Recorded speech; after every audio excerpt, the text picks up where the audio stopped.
함께 나눌 말씀은 이제 6번째 십계명 살인하지 말지니라입니다. 10계명 중에 가장 간략한 짧은 구절의 말씀입니다. 이 살인의 이 무게가 얼마나 큽니까? 이 무게만큼이나 살인하지 말라를 조금만 더 자세히 풀어 말씀해 주셨으면, 조금 더 이해하기 쉽게 설명하며 명령해 주셨으면 조금 더 따르기, 지키기 쉬웠을 텐데, 누가 살인하지 말지니라, 누구를 살인하지 말지니라 설명도 없이 그냥 살인하지 말지니라 라고만 말씀합니다. 여러분, 이것은 바꾸어 생각하면 누구도 살인할 수 있다는 것이고요, 누구를 대상을 가리지 않고 살인할 수도 있다는 말씀입니다. 성경에는 사람을 죽이다 라는 표현을 할 때에 3개의 동사를 구별하여 쓰고 있습니다. 그 중에 2개가 가장 많이 통상적으로 쓰이는 단어인데 하라그와 히미트라는 단어입니다. 전쟁 중에 사람을 죽이거나 아니면 형벌로서 사형을 시킬 때의 죽음을 말하는 단어들입니다. 이제 이 십계명을 받고 나면 가나안 정복 때에 가나안 전쟁 속에 수많은 살육을 행할 것입니다. 거기에 쓰는 단어는 하라그라는 단어입니다. 또 율법에 보면 심지어 지난주 나눈 말씀처럼 부모를 경시하는 자는 죽일지니라, 여기서 이러한 형벌로서의 죽음도 율법에 많이 나오는데 그때 쓰이는 단어가 히미트입니다. 그런데 오늘 본문에 살인하지 말지니라의 살인하다라는 단어는 3번째 동사 라차흐라는 단어입니다. 이 말은 이 십계명에서 처음 쓰인 단어입니다. 그 뜻은 개인과 공동체에 해를 주고자 의도적이고 계획적이고 불법적인 살인을 말합니다. 여러분, 살인 사건에도 급이 있지요. 그 중에 가장 계획적이고 그 대상도 너무 잔인하게 죽였을 경우를 우리는 1급 살인이라고 말합니다. 여러분, 이 단어를 구별하여 쓴 것을 보면 오늘 말씀의 의미는 전쟁에서 그럼 사람 죽일 수 없습니까? 그 문제를 다루는 것이 아닙니다. 형벌로서 사형제대가 있어야 됩니까? 없어야 됩니까? 라는 질문에 대한 답을 주는 말씀도 아닙니다. 즉, 부당한 침략에 대한 정당 방위는 맞습니다. 더 큰 악을 막아내고자 죽임과 형벌로서의 죽임도 율법에 포함되어 있습니다. 그래서 하나님은 모든 종류의 죽음을 금하셨다기보다 불법적인 죽음, 무고하고 불필요한 죽음을 경고하는 말씀입니다. 우리말 번역은 살인하지 말라, 사람에 대한 구체적인 대상을 말했지만 이 라차흐라는 단어는 죽이지 말라라는 뜻입니다. 살생에 관한 좀 더 범위가 큰 단어입니다. 그러나 성경 전반을 보면 우리가 육식을 위해 동물을 죽이고 식물을 죽이는 것은 하나님이 우리에게 음식으로 허락하셨기 때문에 여기서 제외되고요.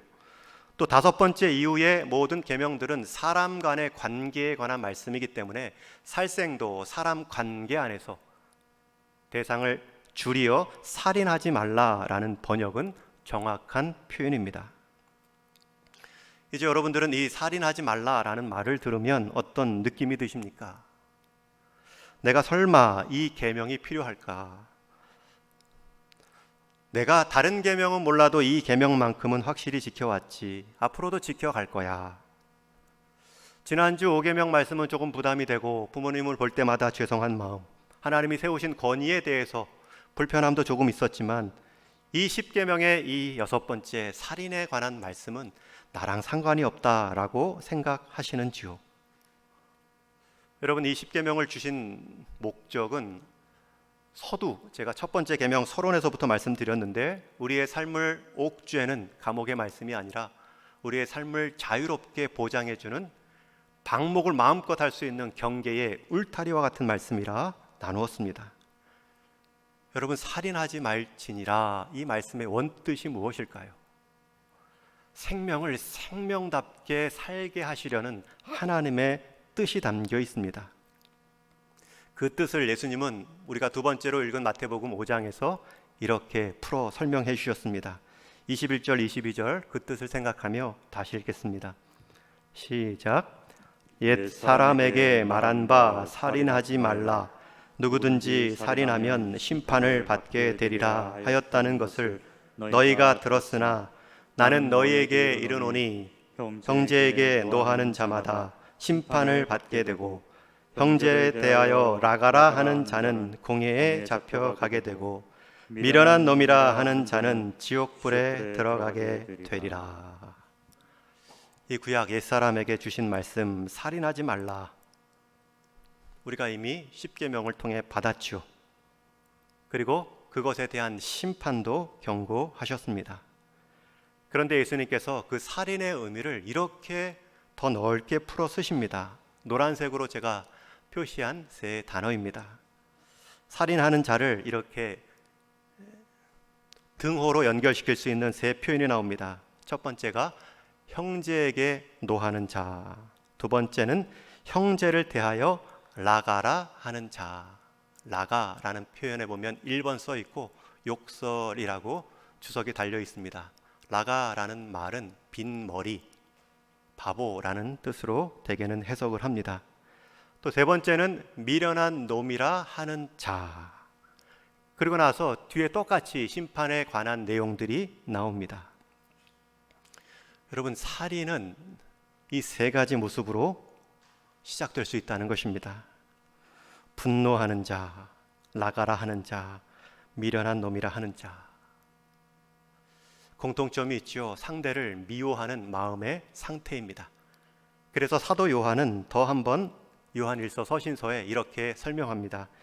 요한일서 말씀도 우리 한번 같이 읽겠습니다. 시작. 그 형제를 미워하는 자마다 살인하는 자니 살인하는 자마다 영생이 그 속에 거하지 아니하는 것을 너희가 아는 바라. 살인에 대한, 삶의 소중함에 대한 그 가치를 낮추는 자들, 영생이 그 속에 거하지 않는다. 먼저는 구원에 관한 말씀일 수도 있지만 구원받은 자의 삶의 기쁨이 없다는 뜻입니다. 여러분, 이 두 말씀을 같이 생각해 볼 때에 분명한 것은 성경이 금하는 살인은 육체적인 살인만이 아니라 마음의 살인, 미움도 금하고 있습니다. 내가 사람을 향해 흉기는 들지 않았지만 흉악한 마음은 들 수 있습니다. 흉악한 말은 들 수 있습니다.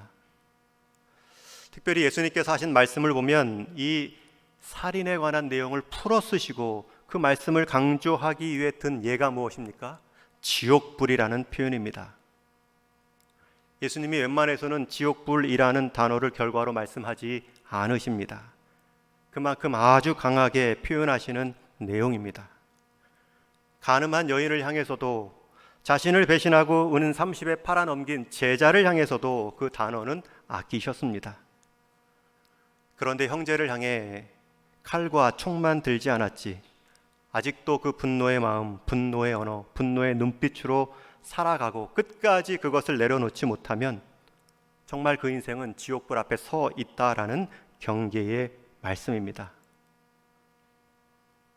그래서 23절 이하의 말씀은 예수님은 또 한 번 그것을 강조하시고자 구체적인 실행 지침, 적용을 두 가지로 바로 말씀해 주십니다. 23절에는 예물을 제단에 드리기 전에 형제에게 원망 들을 만한 일, 형제에게 원망 살 만한 행동을 한 것이 말이 내 생각이 떠오르거든 가서 화목한 후에 예물을 드리라. 예수님이 말씀하십니다. 나를 만나러 오기 전에, 하나님께 제물 드리기 전에 형제부터 만나고 형제에게 먼저 화목의 제물을 쌓으라는 것입니다. 하나님이 나한테 기도하러 오기 전에 먼저 그 원망을 살 만한 형제에게 마음을 표현하라는 것입니다. 저는 이 말씀을 보며 가인이 생각났습니다. 여러분, 가인은 이 6계명을 가장 먼저 들어야 할 사람입니다. 인류 최초의 살인자입니다. 그것도 형제, 동생을 죽인 살인범입니다. 여러분, 가인이 왜 동생 아벨을 죽였습니까? 하나님이 그의 예배만을 받는 것 같은 질투, 시기 때문입니다. 어느샌가 아벨을 미워합니다. 싫어합니다. 그런데 그 마음을 해결하지 못하고 계속 예배자의 모습으로 나아갑니다. 하나님이 그 예배를 또 받지 않으시죠. 어느선가 그의 손에는 돌이 들려 있고 동생을 죽입니다. 하나님을 만나기 전에 형제를 만나라. 여러분, 이것은 예배의 중요성을 폄하하는 것이 아니라, 사람 간의 만남을 더 강조하는 것이 아니라, 하나님이 기뻐하시는 예배자의 마음을 강조하는 내용입니다. 여러분, 이 마음이 준비되지 않으면 예배를 못 드리나요? 그것은 아닙니다. 오히려 우리는 바른 예배를 드리면 형제를 만나 화해할 힘을 얻습니다. 이 부분은 마지막 제가 결론 때 다시 한번 말씀드릴 것입니다. 가서 화목한 형제, 화목해야 될 형제가 있으면 화목하고 나오는 것이 하나님이 기뻐하시는 믿음의 삶으로 드릴 만한 제물이라는 것입니다. 사람 관계에도 성실하지 않은데, 보이는 사람, 만질 수 있는 사람 앞에서도 자기 감정대로 살아가는데, 어떻게 보이지 않는 하나님을 감정을 제한하고 온전히 예배 드릴 수 있는가? 사도 요한도 동일하게 말한 적이 있죠. 누구든지 하나님을 사랑하노라 하고 그 형제를 미워하면 이는 거짓말하는 자니, 보는 바 그 형제를 사랑하지 아니하는 자는 보지 못하는 바 하나님을 사랑할 수 없느니라. 수영으로 개울 하나 건너지 못하는데, 개울을 못 건넌 그 사람이 나는 수영으로 바다를 건너겠다 호언장담하는 모습과 같지요. 두 번째, 예수님께서 바로 또 한 가지 적용을 해주십니다. 25절 말씀입니다. 길에서 너를 고발하는 자를 만나게 되면 급히 사화하라. 이번에는 성전 예배를 향한 자리가 아니라 일상의 자리입니다. 일상의 삶에서도 너를 고발하는 자가 있다면, 만나면 급히 사화하라. 개인 사자에 화목할 화자지요. 개인적으로 풀라는 것입니다. 특히 그것도 앞에 급히라는 강조형 표현이 있습니다. 형제에게 원망산 일이 있으면 심지어 예배를 앞두고도 급히 화해하는 모습. 길에서 너를 고발할 자, 너에게 원망 있는 자를 만나면 급히 사화하라, 화해하라. 여러분, 이것이 중요합니다. 급히 생각날 때, 마음 주실 때 하지 않으면 조금만 시간 지나도 그 마음대로, 그 생각대로 하지 않아도 될 수많은 이유들, 환경들이 발생합니다. 그 기회를 놓치고 결국은 재판관에 넘겨지는 상황에 처합니다. 오늘 본문 25절에 재판관에 넘겨졌다라는 뜻은 더 이상 스스로 손을 쓸 수 없는 상황이 되었다는 것입니다. 그러기 전에 화해할 때에 화해하라는 것입니다. 여러분, 화해하지 못하면 상대도 힘들지만 나도 힘듭니다. 용서하지 못하면 결국 가장 큰 피해자는 자신입니다. 하나님께서는 그 용서의 기쁨, 그 화목의 기쁨을 누리게 하시려고 그 마음을 괴롭게 하십니다. 그걸 26절에 이런 표현으로 말씀하시지요. 진실로 내게 이르노니 내가 한 푼이라도 남김이 없이 다 갚기 전에는 결코 거기서 나오지 못하리라. 여러분, 화해 안에서 감옥에 갇힙니다. 거기서 대가를 치릅니다. 그 대가를 한 푼이라도 남김없이 다 갚기 전에는 나오지 못합니다. 여러분, 그 수고를 감옥 안에서 할 일이 아니지요. 감옥 밖에서 힘들 수도 있는 그 화해를 하는 것이 더 지혜입니다. 여러분, 예수님이 지금 용서의, 화해의 의미를 살인과 연결시키고 있습니다. 그리고 살인한 것과 같은 용서하지 못하고 미워하는 삶을 불지옥, 감옥, 우리 삶의 이 갇힌 모습에 대한 극단적인 표현으로 말씀하고 있습니다. 여러분, 용서하지 못하면 내가 제일 피해자입니다. 웃음치료의 권위자인 이임선 씨라고 있습니다. 그분이 쓴 상담학 사례 중에 한 여인의 이야기가 나옵니다. 50대 한 여성이 자신의 치료 클리닉을 방문했는데 표정이 굳어 있습니다. 분노에 차 있습니다. 자기 이야기를 합니다. 25년 전에 양가의 반대를 무릅쓰고 사랑하는 남자와 가정을 이루어 자식까지 키운 뒤에 이제 어느 정도 중년의 안정감을 누릴 만할 때에 남편이 그만 심한 급성 간경화로 사경을 헤매게 됩니다. 한평생 자신의 반려자로 가족을 일구었던 헌신했던 남편이 안쓰럽습니다. 어떻게 남편을 위로할 수 있을까 궁리하다가 당신이 마지막 해보고 싶은 일, 소원 하나를 내가 꼭 들어주고 싶다. 그러자 그 남편이 아주 어렵게 입을 열어 말합니다. 그동안 내가 당신 모르게 만난 여자가 있는데 정말 미안하지만 한 번만 그 얼굴을 보게 해주면 좋겠다. 여러분, 남편이 사경을 헤매면서 정신이 오락가락할 때 말을 했는지 아니면 정말 사랑하는 아내 옆에서 그것을 넘어서는 죽기 전의 소원이요 그것을 정말 아내를 믿고 말했는지는 모르지만 아내는 그 남편의 소원을 듣고 크게 실망합니다. 그리고 며칠 남편을 보지 않고 병원도 오지 않습니다.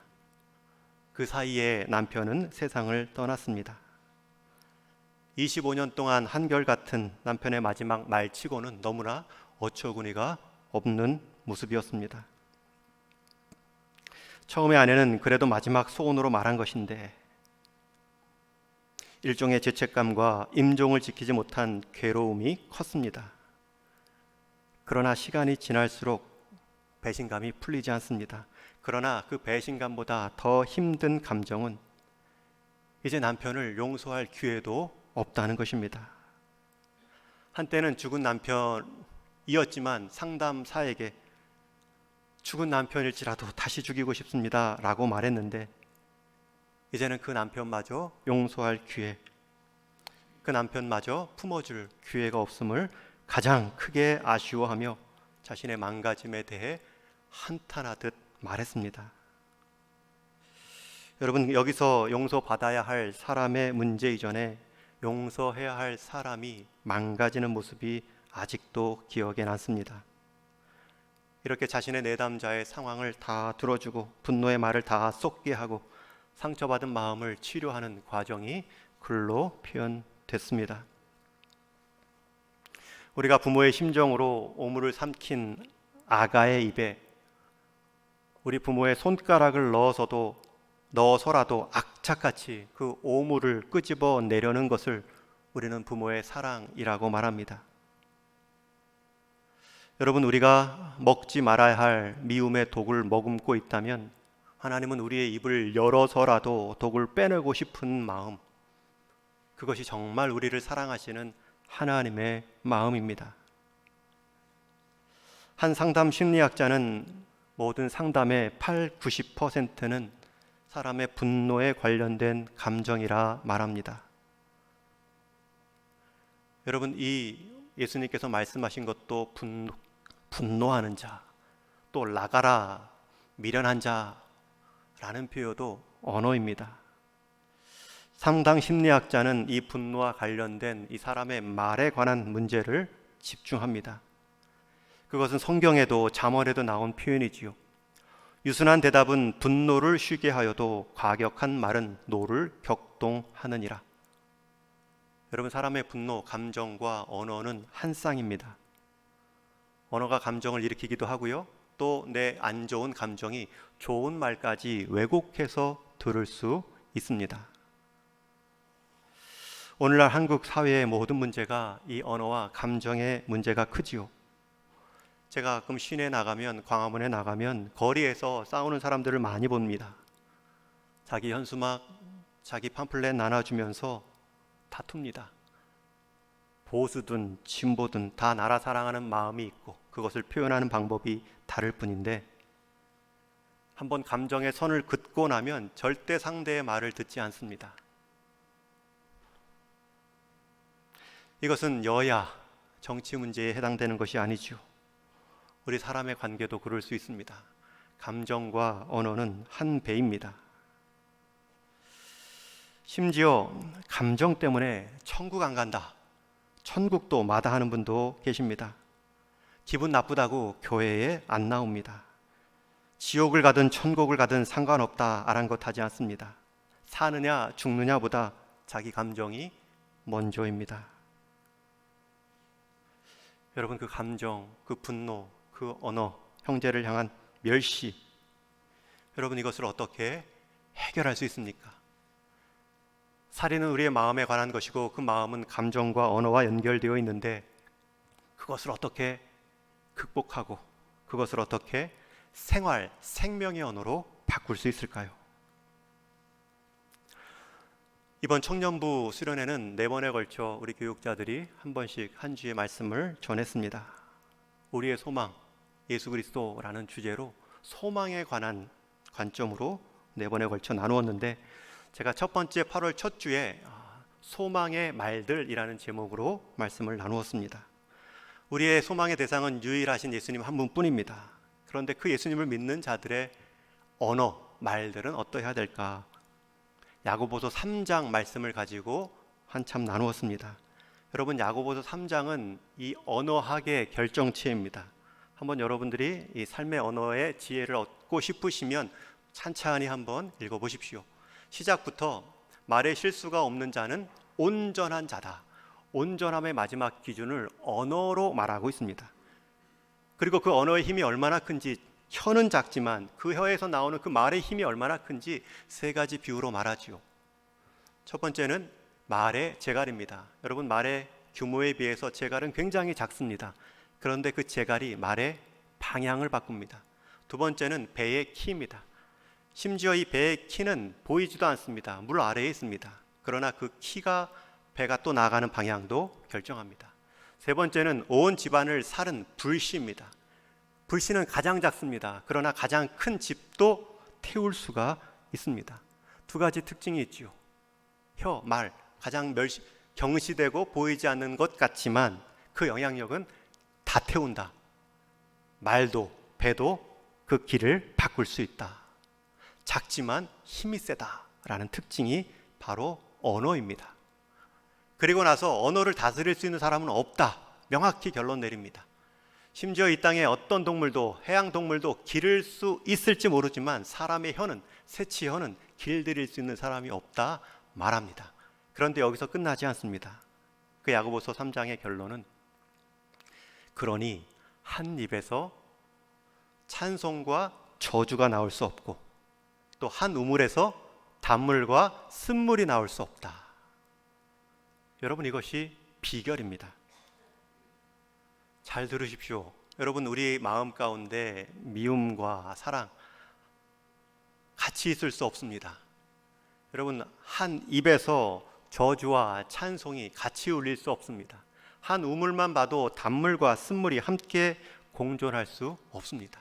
그러니 미움을, 그러니 저주를, 그러니 쓴물을 배격하는 방법은 내 안에 사랑을, 내 안에 단물을, 내 안에 찬송을 풍성하게 채워 놓는 것입니다.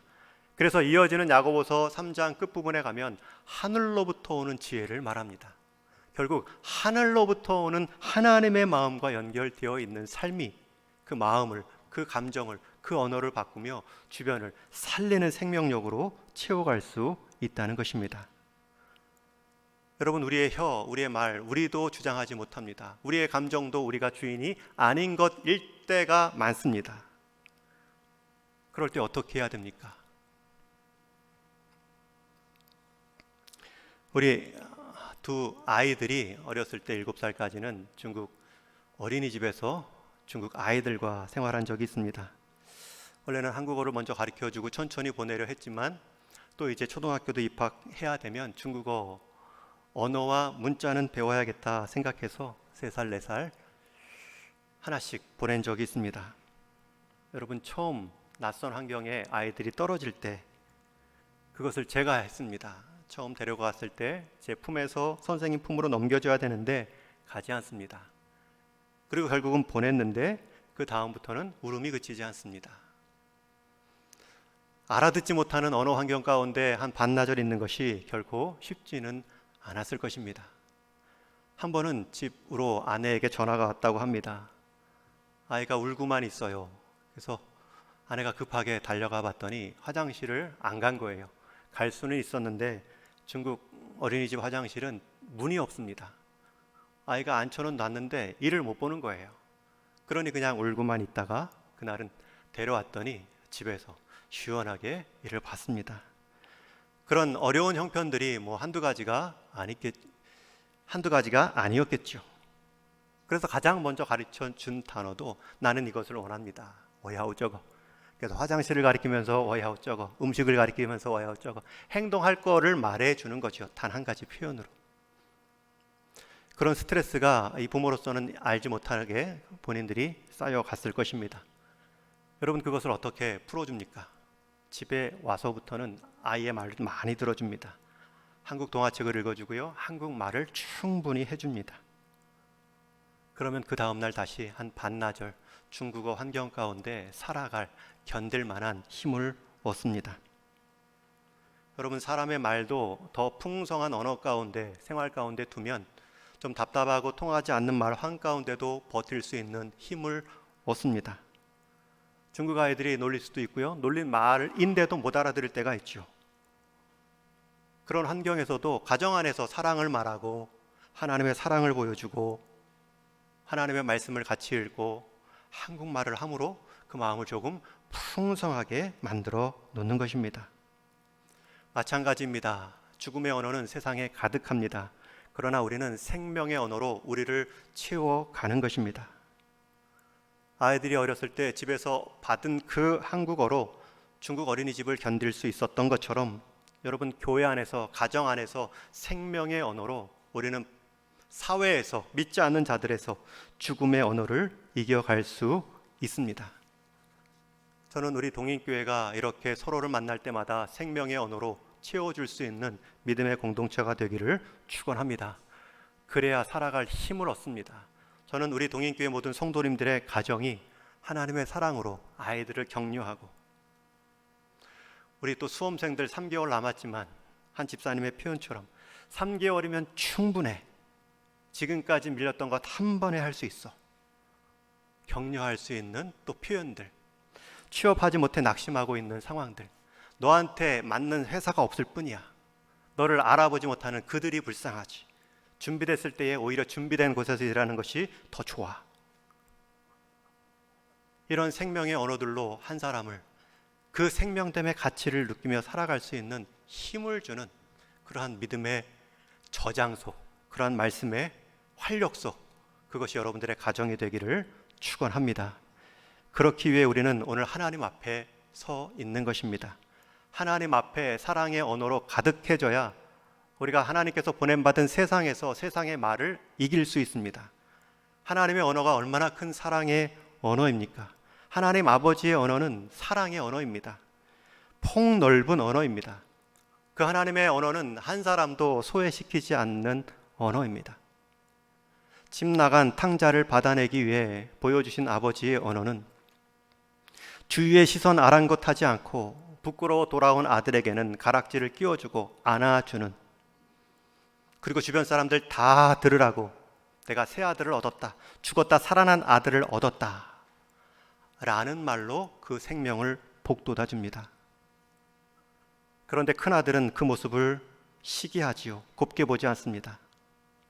그 아들을 향해서는 큰 놈이 돼서 그것도 이해 못하냐, 형이라는 놈이 불쌍한 동생 돌아왔는데 받아내지 못하느냐, 아버지의 권위로 책망한 것이 아니라, 아니다, 이제 남은 것은, 내 집에 남은 것은 다 내 것이다, 그의 장자됨을 다시 한번 확인하고 격려해 줍니다. 여러분, 아버지는 얼마나 비굴했겠습니까? 돌아온 아들은 손가락질하는 그 모든 사람들 앞에 잔치를 베풀어주며 그래도 내 아들입니다 맞아줍니다. 또 집 안에서 찌르는 그 큰아들의 눈빛은 아버지가 더 그 마음을 낮춤으로 아들까지 받아냅니다. 여러분, 우리 예수님의 언어가 그러했습니다.